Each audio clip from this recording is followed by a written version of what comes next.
Roger HEACOCK and his wife Laura Wick are packing up 35 years of life in the occupied West Bank. Both are US citizens. He teaches history at ZEIT, the leading Palestinian university. She's a midwife and healthcare researcher.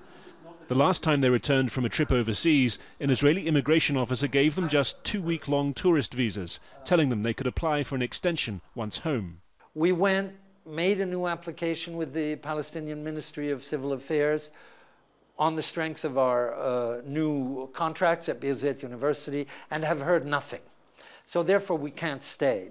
Professor HEACOCK is not alone. 6 other foreign academics at ZEIT have had their visa renewals rejected and are facing ejection before the next academic year. It's part of a pattern of intensifying pressure on foreigners, one that Morgan Cooper understands only too well.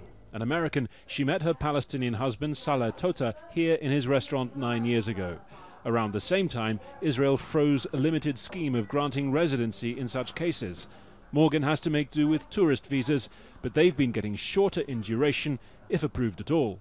When you have a child and you're thinking about your child's well-being, this is completely untenable. So many spouses or Palestinians who are married to foreign nationals have left. They live abroad. Because what kind of life do you have here when you don't know, I don't know next month if I will be allowed to stay here? The rules surrounding foreign residents' rights are unclear. It often comes down to a decision made by a single bureaucrat at an army base in this illegal settlement just outside Ramallah. In a statement, the Israeli military told us that there'd been no change to the policy regarding foreigners' entry and that each case was assessed on an individual basis. But we've also spoken to the Palestinian Civil Affairs Commission, which receives the applications before sending them on here. And they told us that in the last year, what was typically a 70% renewal rate had plummeted to about 10%. Palestinian-American Sam BAHOUR leads a campaign on the issue. He says it's a deliberate attempt to force foreigners who often hold prominent positions to leave. So by addressing the foreign nationals who are coming to add value to the community, by not letting them come in, the quality of life is reduced. And that is more suffocating for Palestinians, forcing them to leave the country.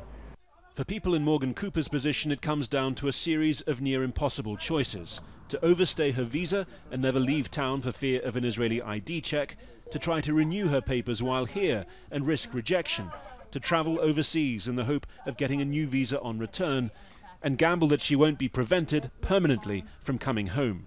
Harry Fawcett, Al Jazeera, in the occupied West Bank.